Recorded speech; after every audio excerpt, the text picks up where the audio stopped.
ओम नमो भगवते वासुदेवाय नमः। जय श्री कृष्ण। राधे राधे दोस्तों, आप सभी का दिन शुभ और मंगलमय हो। आप सभी पर भगवान विष्णु की कृपा सदा सर्वदा बनी रहे। आज की वीडियो में आप सुनेंगे बैसाख मास महात्म्य का अध्याय 3 और साथ ही सुनेंगे भगवान श्री कृष्ण की अद्भुत कहानियाँ। तो आप सभी लोग हमारे साथ जुड़े रहिएगा और वीडियो को पूरा ज़रूर देखिएगा। आपको हमारे चैनल पर बैसाख मास महात्म्य के अध्याय प्रतिदिन सुनाए जाएंगे। तो चैनल को यदि सब्सक्राइब नहीं किया है तो सब्सक्राइब कर लीजिएगा ताकि आपको समय से सभी वीडियो प्राप्त हो सके। तो चलिए इसी मंगल कामना के साथ आज की वीडियो का शुभारंभ करती हूँ। इस भगवान श्री कृष्ण जी आप सभी की मनोकामनाओं को पूर्ण करें।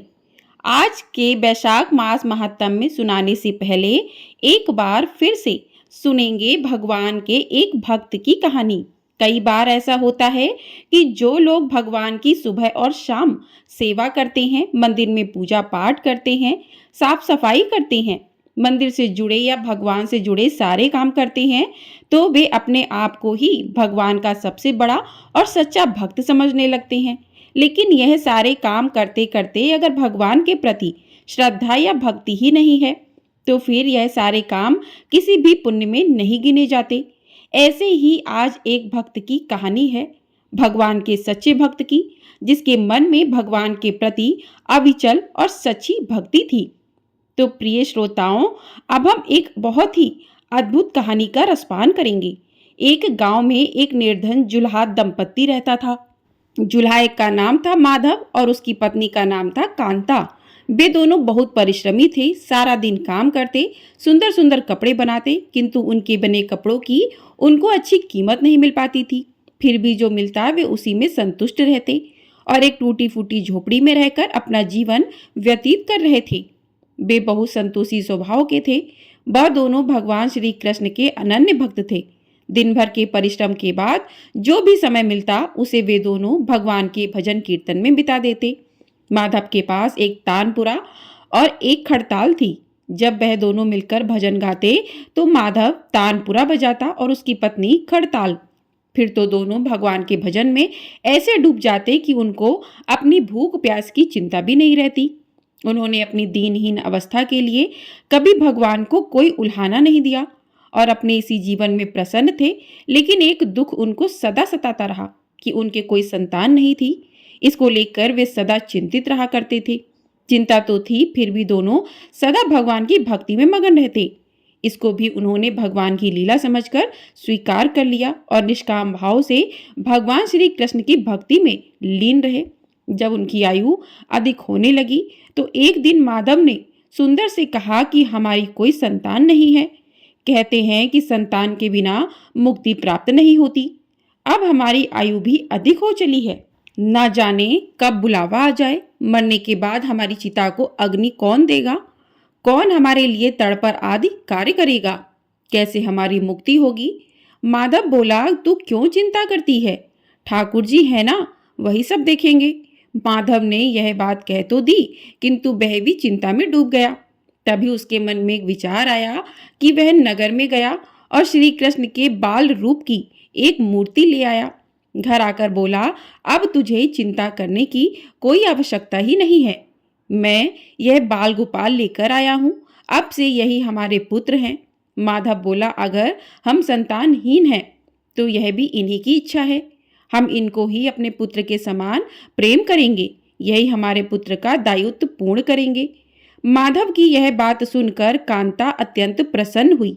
उसने बाल गोपाल को लेकर अपने हृदय से लगा लिया और बोली, आप बिल्कुल ठीक कह रहे हो, आज से यही हमारा लाला है। फिर क्यों था, दोनों पति पत्नी ने घर का एक एक कोना साफ करके वहां बाल गोपाल के लिए एक स्थान बनाया और एक चौकी लगाकर उस पर बाल गोपाल को विराजित कर दिया। उस दिन से जुल्हा दंपत्ति का नियम हो गया कि वह प्रतिदिन बाल गोपाल को स्नान कराते, उनको धुले वस्त्र पहनाते, अपने पुत्र की तरह उनको लाड़ लड़ाते, उन्हीं के सामने बैठकर भजन कीर्तन करते और वहीं सो जाते थे।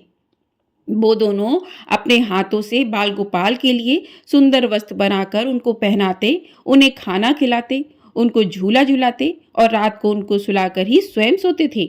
इन सब में उनको बड़ा आनंद आता था। धीरे धीरे दोनों बाल गोपाल को अपनी संतान के समान ही प्रेम करने लगे। बाल कृष्ण अब उनके परिवार का हिस्सा बन गए थे। कांता का नियम था कि वह रोज पहले अपने हाथों से अपने लाला को भोजन कराती, तब स्वयं भोजन करती थी। लाला को भोजन कराते समय उसको ऐसा ही प्रतीत होता जैसे वह अपने पुत्र को ही भोजन करा रही हो। उन दोनों के निश्चल प्रेम को देखकर करुणा निधान भगवान अत्यंत प्रसन्न हुए और उन्होंने आदर्श रूप में आकर स्वयं भोजन खाना आरंभ कर दिया। कांता जब प्रेम पूर्वक बाल गोपाल को भोजन कराती तो भगवान को प्रतीत होता मानो वह अपनी माँ के हाथों से भोजन कर रहे हों। उनको कांता के हाथ से प्रेम पूर्वक मिलने वाले हर कौर में माँ का प्रेम प्राप्त होता था। भगवान श्री कृष्ण स्वयं माँ की उस प्रेम लीला के वशीभूत हो गए, किंतु कांता कभी नहीं जान पाई कि स्वयं बाल गोपाल उसके हाथ से भोजन करते हैं। एक दिन घर का काम बहुत अधिक होने के कारण कांता बाल गोपाल को भोजन कराना भूल गई। गर्मी का समय था। भरी दोपहरी में दोनों पति पत्नी कार्य करते करते थक गए और बिना भोजन किए ही सो गए। उनको सोए हुए कुछ ही देर हुई थी कि उनको एक आवाज सुनाई दी, मैया, बाबा, मुझको भूख लगी है। दोनों हड़बड़ा कर उठ गए। चारों ओर देखा आवाज कहाँ से आई, किंतु कुछ दिखाई नहीं दिया। तभी अचानक लीला को याद आया कि आज उसने अपने लाला को भोजन नहीं कराया है। वह हड़बड़ाकर उठी और दौड़कर लाला के पास पहुंची तो देखा कि बाल गोपाल का मुख कुमलाया हुआ है। इतना देखते ही दोनों पति पत्नी वहीं उनके चरणों में गिर पड़े। दोनों की आंखों से आंसुओं की धारा बह निकली। लीला तुरंत भोजन लेकर आई और ना जाने कैसा प्रेम उमड़ा कि उसने लाला को उठाकर अपनी गोद में बिठा लिया और भोजन कराने लगी। दोनों पति पत्नी रोते जा रहे थे और लाला को भोजन कराते जा रहे थे। साथ ही बार बार उनसे अपने द्वारा हुए अपराध के लिए क्षमा मांगते जा रहे थे। ऐसा प्रगाढ़ प्रेम देखकर भगवान अत्यंत द्रवित हुए और अंतर्यामी भगवान श्री हरि साक्षात रूप में प्रकट हो गए। भगवान ने अपने हाथों से अपने रोते हुए माता पिता की आंखों से आंसू पोंछे और बोले, प्रिय भक्त, मैं तुम्हारी भक्ति और प्रेम से अत्यंत प्रसन्न हूँ। तुम जो चाहो वर मांग लो, मैं तुम्हारी प्रत्येक इच्छा पूर्ण करूँगा। इतना सुनते ही दोनों भगवान के चरणों में गिर पड़े और बोले कि दया निधान, आप हमसे प्रसन्न हैं और स्वयं हमारे सम्मुख उपस्थित हैं। इसी से हमारा जीवन धन्य हो गया। इससे अधिक हमें और क्या चाहिए? इससे अधिक किसी भी वस्तु का भला क्या महत्व हो सकता है? आपकी कृपा हम पर बनी रहे, बस इतनी कृपा करना। भगवान श्री हरि बोले, यदि तुम चाहो तो मैं तुम्हारे जीवन में संतान के अभाव को समाप्त कर तुम्हें एक सुंदर संतान प्रदान करूं। यह सुनते ही माधव और कांता एकदम व्याकुल होकर बोले, नहीं भगवान, हमको संतान नहीं चाहिए। उनका उत्तर सुनकर भगवान ने पूछा, किंतु क्यों? अपने जीवन में संतान की कमी को पूर्ण करने के लिए ही तो तुम मुझको अपने घर लेकर आए थे। यह सुनकर वह दोनों बोले, प्रभु, हमको भय है कि यदि हमको संतान प्राप्त हो गई तो हमारा मोह उस संतान के प्रति बढ़ जाएगा और हम अब की तरह आपकी सेवा नहीं कर पाएंगे। उनका प्रेम और भक्ति से भरा उत्तर सुनकर करुणा निधान भगवान करुणा से भर उठे। उनके विचार सुनकर भगवान की आंखों से अश्रु गिरने लगे। भगवान श्री हरि विष्णु बोले, हे मैया और बाबा, मैं यहाँ आया तो था आपके ऋण को उतारने के लिए, किंतु आपने तो मुझे सदा सदा के लिए अपना ऋणी बना दिया। मैं आपके प्रेम का यह ऋण कभी उतार नहीं पाऊंगा। मैं सदा सदा तुम दोनों का ऋणी रहूंगा। मैं तुम्हारे प्रेम से अत्यंत प्रसन्न हूँ। तुमने अपने निर्मल प्रेम से मुझको भी अपने बंधन में बांध लिया है। मैं तुम्हें वचन देता हूँ कि आज से मैं तुम्हारे पुत्र के रूप में तुम्हारे समस्त कार्य पूर्ण करूंगा। तुम्हें कभी संतान का अभाव नहीं होने दूंगा। तुम ये तो जानते ही हो कि मेरा वचन कभी असत्य नहीं होता। ऐसा कहकर भक्त वत्सल भगवान बाल गोपाल की प्रतिमा में विलीन हो गए। उसी दिन से माधव और कांता का जीवन बिल्कुल ही बदल गया। उन्होंने सारा काम धंधा छोड़ दिया और सारा दिन बाल गोपाल के भजन कीर्तन और उनकी सेवा में व्यतीत करने लगे। भजन करते हुए उनको न भूख सताती और न ही प्यास लगती थी। उन्होंने सभी प्रकार की इच्छाओं का पूर्ण रूप से त्याग कर दिया। अब माधव कभी कोई कार्य करता तो केवल अपने बाल गोपाल के लिए सुंदर सुंदर वस्त्र बनाने का।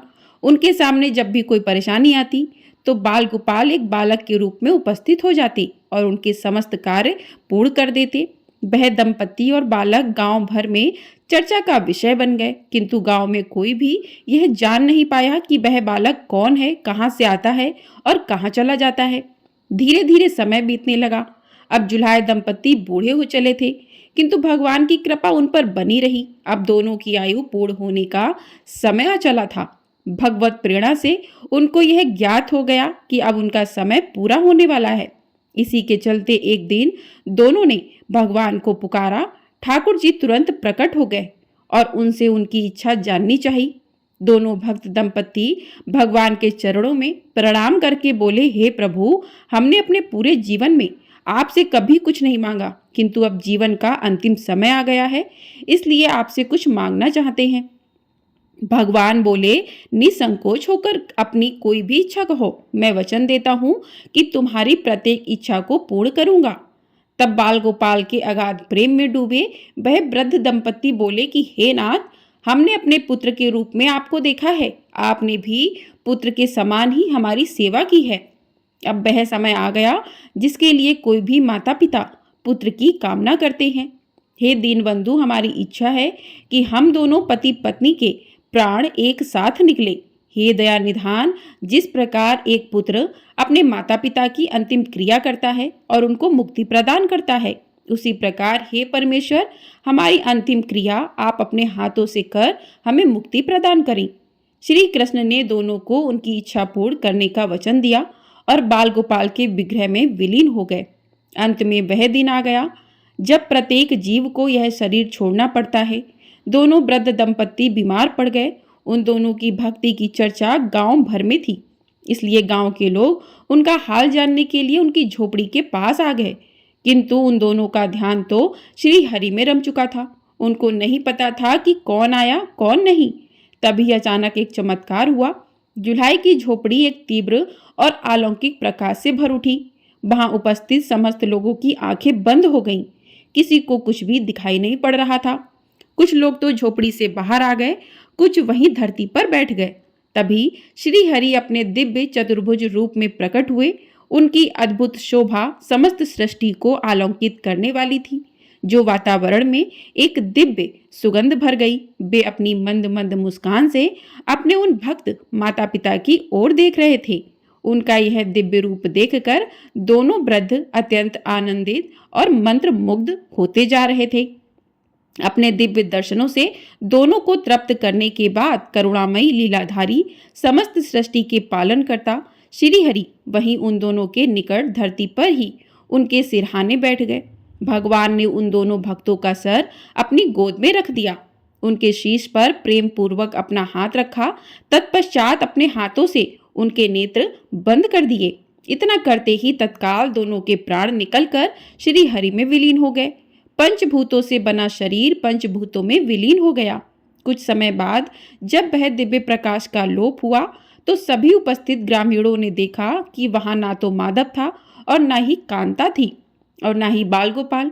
बचे थे तो मात्र कुछ फूल जो धरती पर पड़े थे और एक दिव्य सुगंध जो वातावरण में चारों ओर फैली थी। विस्मित ग्रामीणों ने श्रद्धा से उस धरती को नमन किया।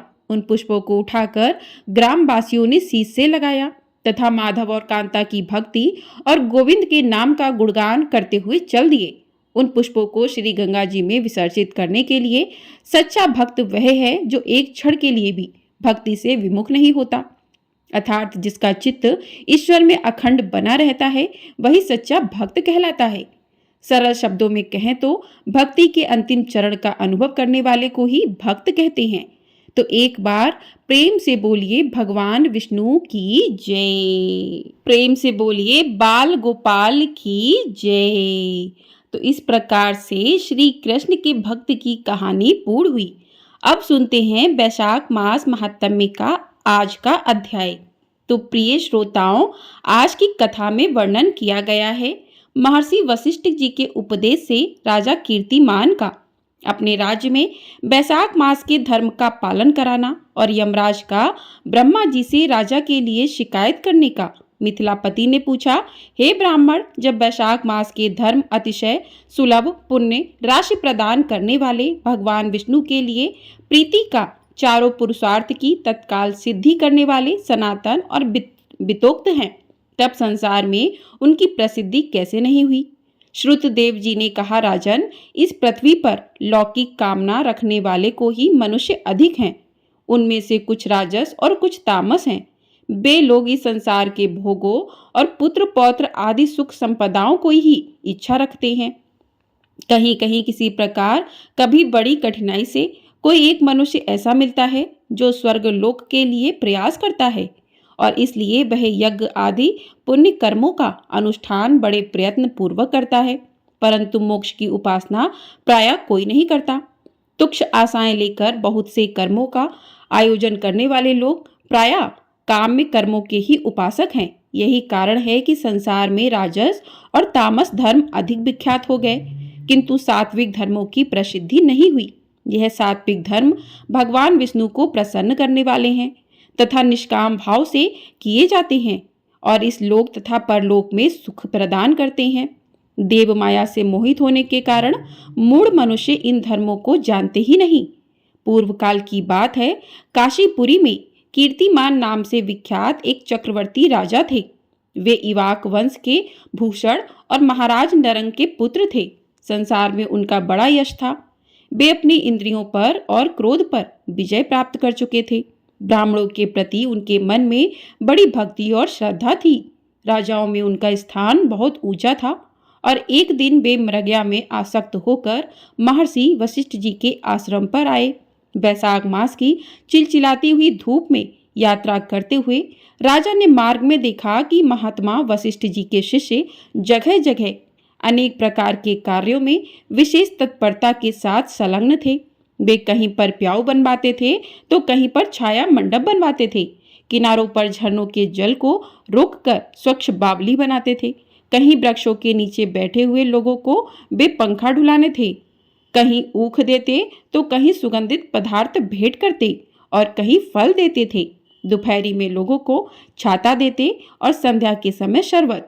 कोई शिष्य घनी छाया वाले वन में झाड़ बुहार कर साफ किए हुए आश्रम के प्रांगण में हित काक बालुका बिछाते थे तो कुछ लोग वृक्षों की शाखा में झूले भी लटकाते थे।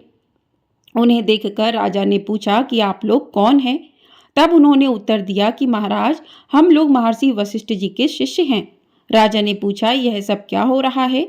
बोले कि यह बैसाख मास में कर्तव्य रूप से बताए गए धर्म हैं, जो धर्म, अर्थ, काम, मोक्ष चारों पुरुषार्थ के साधक हैं। हम लोग गुरुदेव वशिष्ठ जी की आज्ञा से इन धर्मों का पालन किया करते हैं। राजा ने फिर पूछा कि इनके अनुष्ठान से मनुष्य को कौन सा फल मिलता है और किस देवता की प्रसन्नता होती है? तब उन्होंने उत्तर दिया कि हमें इस समय यह बताने की आवश्यकता नहीं है।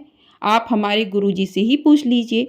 वे महायशस्वी महर्षि इन धर्मों को यथार्थ रूप से जानते हैं।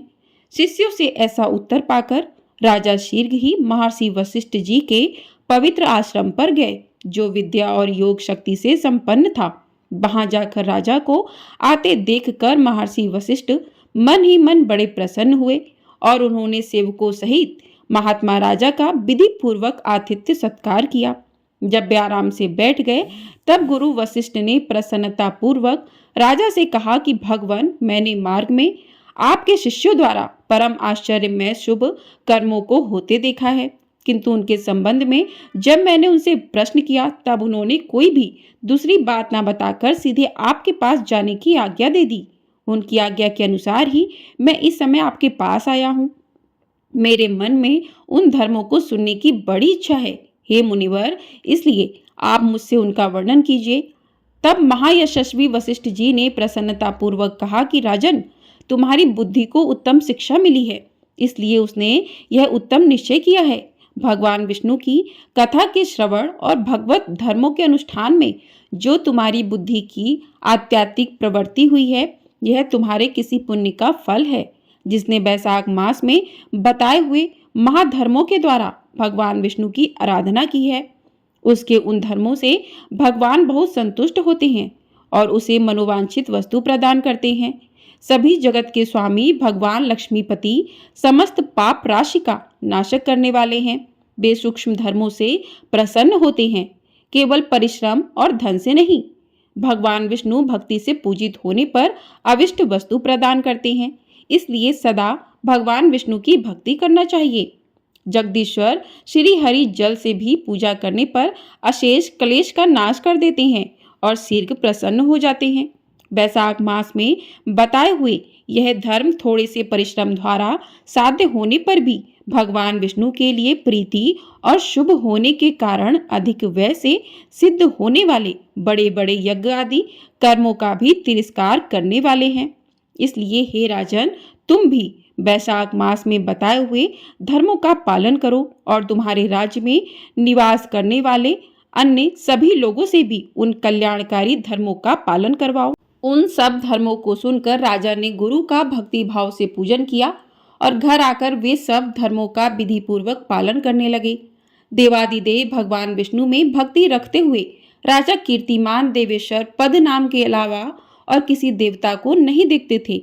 उन्होंने हाथी की पीठ पर नगाड़ा रखकर सिपाहियों से अपने राज्य भर में डंके की चोट पर यह घोषणा करा दी कि मेरे राज्य में जो 8 वर्ष से अधिक की आयु वाला मनुष्य है, उसकी आयु जब तक 80 वर्ष की ना हो जाए तब तक मेष राशि में सूर्य के स्थित होने पर अगर वह प्रातःकाल स्नान नहीं करेगा तो मेरे द्वारा दंडनीय वध तथा राज्य से निकाल देने योग्य समझा जाएगा। यह मेरा निश्चित आदेश है। पिता पुत्र या कोई भी बंधु बांधव जो भी वैशाख धर्म का पालन नहीं करेगा वह चोर की तरह दंड का पात्र समझा जाएगा। प्रातःकाल शुभ जल में स्नान करके श्रेष्ठ ब्राह्मणों को दान करना चाहिए। तुम सब लोग अपनी शक्ति के अनुसार प्याऊ और दान आदि धर्मों का आचरण करो। राजा कीर्तिमान ने प्रत्येक गांव में धर्म का उपदेश करने वाले एक एक ब्राह्मण को बसा दिया और 5-5 गांव पर एक एक ऐसे अधिकारी की नियुक्ति कर दी जो धर्म का त्याग करने वाले लोगों को दंड दे सके। उस अधिकारी की सेवा में भी 10 घुड़सवार रहते थे। इस प्रकार चक्रवर्ती राजा के शासन से चारों ओर सभी देशों में यह धर्म का पौधा प्रारंभ हुआ और आगे चलकर खूब बढ़े हुए वृक्ष के रूप में बदल गया। उस राजा के राज्य में जो लोग मर जाते थे वे भगवान विष्णु के धाम में जाते थे। वहां के मनुष्य को विष्णु लोक की प्राप्ति निश्चित थी। एक बार भी वैशाख स्नान कर लेने से मनुष्य यमराज के पास नहीं जाता। अपने धर्मानुसार यमपुरी के मार्ग की यात्रा ही बंद हो गई। सब मनुष्य दिव्य आकृति धारण करके भगवान के धाम में जाने लगे। देवताओं के जो लोक हैं वे सब भी शून्य हो गए। स्वर्ग और नरक दोनों के शून्य हो जाने पर एक दिन देवर्षि नारद ने धर्मराज जी के पास जाकर कहा कि नारायण नारायण, धर्मराज जी, आपके इस नरक में अब पहले जैसा कोलाहल सुनाई नहीं पड़ता और पहले की तरह पाप कर्मों का लेखा जोखा भी नहीं लिखा जा रहा। चित्रगुप्त जी तो ऐसे मौन भाव से बैठे हुए हैं मानो कोई मुनि हो। महाराज, इसका कारण तो बताइए। महात्मा नारद के ऐसा कहने पर राजा यम ने कुछ दीनता के स्वर में कहा कि हे देवर्षि, इस समय पृथ्वी पर जो यह राजा राज्य करता है यह पुराण पुरुषोत्तम भगवान विष्णु का बड़ा भक्त है। उसके भय से कोई भी मनुष्य कभी वैशाख मास का उल्लंघन नहीं करता। उस पुण्य कर्म के प्रभाव से सभी भगवान विष्णु के परम धाम में चले जा रहे हैं। मुनि श्रेष्ठ, उस राजा ने इस समय मेरे लोक का मार्ग लुप्त सा कर रखा है। स्वर्ग और नरक दोनों को शून्य बना दिया है। इसलिए ब्रह्मा जी के पास जाकर ये सब समाचार मैं उनसे निवेदन करके तभी स्वस्थ हो पाऊंगा। ऐसा निश्चय करके यमराज ब्रह्मा जी के लोक में गए और वहां बैठे हुए उन ब्रह्मा जी का दर्शन किया जिनका आश्रय ध्रुव है, जो इस जगत के बीज तथा सभी लोगों के पितामह हैं और समस्त लोकपाल, दिग्पाल तथा देवतागण जिनकी उपासना करते हैं। ब्रह्मा जी ने यमराज जी को देखा और यमराज जी ब्रह्मा जी के आगे पृथ्वी पर गिर पड़े। फिर यमराज ने कहा कि हे कमलासन, काम में लगाया हुआ जो पुरुष स्वामी की आज्ञा का ठीक ठाक पालन नहीं करता और उसका धन लेकर केवल भोग करता है वह काठ का कीड़ा होता है। जो बुद्धिमान मनुष्य लालच में आकर स्वामी के धन का उपभोग करता है वह 300 कल्पों तक योनि रूप नरक में जाता है। जो कार्य में निशक्त हुआ पुरुष कार्य करने में समर्थ होकर भी अपने ही घर में बैठा रहता है वह बिलाव होता है। देव, मैं तो आपकी आज्ञा से धर्म पूर्वक प्रजा का शासन करता रहा हूँ। मैं अब तक मुनियों और धर्म शास्त्रों के कथन और पुण्यात्मा को पुण्य के फल से और पापात्मा को पाप के फल से संयुक्त किया करता था, परंतु अब मैं आपकी आज्ञा का पालन करने में असमर्थ हो गया हूँ। राजा कीर्तिमान के राज्य में सभी लोग वैशाख में किए जाने वाले पुण्य कर्मों का अनुष्ठान करके पितरों और पितामहों के साथ बैकुंठ धाम में चले जाते हैं। उनके मरे हुए पितर और मातामह आदि भी विष्णु लोक में चले जाते हैं। इतना ही नहीं, पत्नी के पिता ससुर आदि भी मेरे लेख को मिटाकर विष्णु लोक में चले जाते हैं। हे देव, बड़े बड़े यज्ञों द्वारा भी मनुष्य वैसी गति नहीं पाता है जैसी वैशाख मास में मिल रही है। सभी तीर्थों से, दान आदि से, तपस्या, व्रतों से या फिर संपूर्ण धर्मों से युक्त मनुष्य भी उस गति को नहीं पाता जो वैशाख धर्म में तत्पर हुए मनुष्य को प्राप्त हो रही है। वैशाख में प्रातःकाल स्नान करके देव पूजन, वैशाख मास महात्म्य की कथा का श्रवण तथा भगवान विष्णु को प्रिय लगने वाले तदनुकूल धर्मों का पालन करने वाला मनुष्य एकमात्र विष्णु लोक का स्वामी होता है। जगतपति भगवान विष्णु के लोक की तो मेरी समझ में कोई सीमा ही नहीं है, क्योंकि सब ओर से कोटि कोटि प्राणियों का समुदाय वहां पहुंच रहा है, फिर भी वह भरता ही नहीं। इस संसार में पवित्र और अपवित्र सभी लोग राजा की आज्ञा से वैशाख मास के धर्म का पालन करके विष्णु लोक को जा रहे हैं। हे लोकनाथ, उसकी प्रेरणा से संस्कारहीन मनुष्य भी वैशाख स्नान मात्र से ही बैकुंठ धाम में चले जाते हैं। वह केवल भगवान विष्णु के चरणों की शरण लेने वाला है। जान पड़ता है कि वह समस्त संसार को ही विष्णु लोक में पहुंचा देगा। जो पुत्र धर्म, अर्थ, काम और मोक्ष के प्रतिकूल चलता हो वह पृथ्वी पर माता के पेट से पैदा हुआ रोग है। वह अधम पुरुष अपनी माता का घात करने वाला कहा जाता है। किंतु राजा कीर्तिमान की माता और उसकी पत्नी का पुण्य संसार में विख्यात है। उसकी माता एकमात्र वीर जननी है और वह राजा निश्चय ही संसार में बहुत बड़ा वीर है। जिस प्रकार राजा कीर्तिमान मेरी लिपि को मिटाने में उद्यत हुआ है, ऐसा उद्योग पुराणों में और किसी का भी नहीं सुना गया है। भगवान विष्णु की भक्ति में तत्पर हुए राजा कीर्तिमान के सिवा दूसरे ऐसे किसी को भी मैं नहीं जानता जो डंका बजाकर घोषणा करते हुए लोगों को ऐसी प्रेरणा देता हो और मेरे लोक के मार्ग को विलुप्त करने का प्रयास करता रहा हो। प्रेम से बोलिए जय श्री कृष्णा, राधे राधे। तो श्रोताओं, इसके आगे का वृत्तांत आप अगले अध्याय में सुनेंगे। ये अध्याय यहीं पर समाप्त हुआ। अगले अध्याय में आप सुनेंगे जिसमें श्री ब्रह्मा जी का यमराज जी को समझाना और फिर भगवान विष्णु का उन्हें वैशाख मास में भाग दिलाने का वर्णन है। तो आगे का अध्याय आप कल की वीडियो में सुनेंगे। आपको आज की वीडियो पसंद आई हो तो वीडियो को लाइक कर लीजिएगा। चैनल पर नए हैं तो चैनल को सब्सक्राइब कर लीजिएगा। आपको हमारे इस चैनल पर वैशाख मास जो कि पवित्र महीना है उस मास के महात्म्य की कथाएं प्रतिदिन सुनाई जाएंगी, अध्याय प्रतिदिन सुनाए जाएंगे। एकादशी कब है, संकष्टी चतुर्थी व्रत कब है, समस्त हिंदू धर्म के जो भी व्रत त्योहार हैं सभी की जानकारी दी जाती है। तो आप लोग चैनल को सब्सक्राइब कर लीजिएगा और वीडियो पसंद आई हो लाइक कर दीजिएगा और कमेंट बॉक्स में राधे राधे अवश्य लिखिएगा। जय श्री कृष्णा, राधे राधे।